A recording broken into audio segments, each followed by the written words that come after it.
Hytale is in some hot water right now. But it might not entirely be their fault. We also have 3 new images breakdown. Plus, the team released a bunch of answers to the most asked questions since early access was announced. A big thing that the team was confirmed is that the game will not be on Steam. This has caused quite a stir-up, actually more than Simon was expecting, it seems. Several news outlets and users have posted about this being a way for Hytale to actually avoid negative reviews whilst in early access. The argument being here that he should just release on Steam, allowing them to take %30 cut in order to reach more players or be reviewed more, something like that. That's because so people don't have to download the game from separate launcher. And yeah, like the most of the people, I want a game in Steam, but I found the idea pretty reasonable. This is actually funny because the game team had no intention of releasing it on Steam. Oh, it wouldn't be right for us to wait for that. Even Simon says that the game is not good lol, so if that game will be on Steam, it might not be good cause there is a part that you can vote the game with reviews and it won't get good reviews, trust me, cause the game is on early access and it's getting better and better day to day.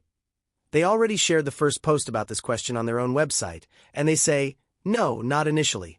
We want to spend our time in early access working with our existing community to improve the game, rather than chasing a flood of cold first impressions that could overcorrect the game's direction. We don't shy away from honest, negative criticism. We have been very critical of the state of the game ourselves on social media. We simply want the first steps of our journey to be influenced by informed players rather than large-scale first impressions from those unfamiliar with the game's development background. Steam is a great platform and marketing tool, but one that we might never need. This doesn't mean Hytale will never be on Steam. Right now, we don't see the need for it, as we want to keep our launch closer to our community. It's important to note that Steam currently doesn't support some of our modding features. We will be in contact with Valve in the near future to see what's possible. This answer was reworded to clarify the misinterpretation we have seen on social media and in some news articles that suggested we're avoiding Steam because of negative reviews, which is false. We ourselves have been giving our game negative reviews for the past few weeks and believe it is critical to our development to receive honest feedback. They even also added the question about, will the Hytale be on console? No, the early access of Hytale will only be on PC, Mac and Linux still TBD. We are planning for a console release at a later stage, but this requires a lot of work on back-end systems to make this a reality, so it's not something we want to invest resources into right now. For now, we would like to focus on making a good game first. There will be no mobile version of Hytale for early access. They are still evaluating whatever this is something that they can feasibly work towards. Also, if there is a value in the main title, you will be given extra things for creating an avatar in early access. At least the explanations are like this. They explain like this. At this time, you can get special avatar cosmetics through the early access editions. We may offer extra cosmetics later once the game is in a better state or when we introduce minigames. One thing is for sure. When it comes to monetization, we will never add P2W options. Official cosmetics will stay fair and balanced, and we will keep adding free cosmetics over time.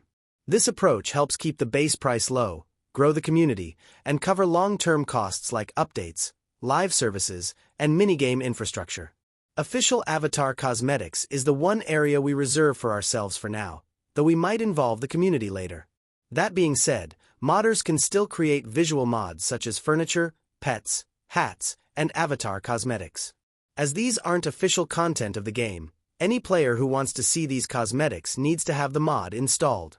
We would like to prevent mods from overriding our official cosmetics and causing confusion for all players, so please be respectful of this.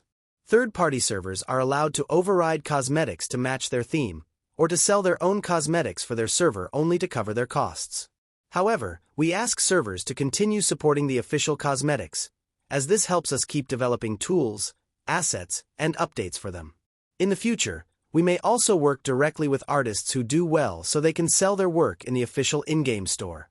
This is a long-term goal and not something we can promise today. Our focus is on making a good game and supporting the community without turning the experience into a shopping mall. Will the game be available in my local language?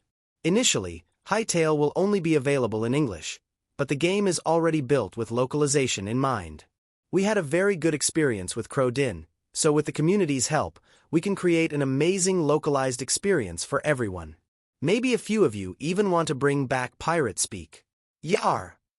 There will be paid cosmetics is kinda bad for players, but in the Minecraft you also have to buy skins, capes to make your characters look. It looks fair for me to be paid. Anyways, hope you guys enjoy the video. If you want to see more of my videos, you can check my channel. See ya!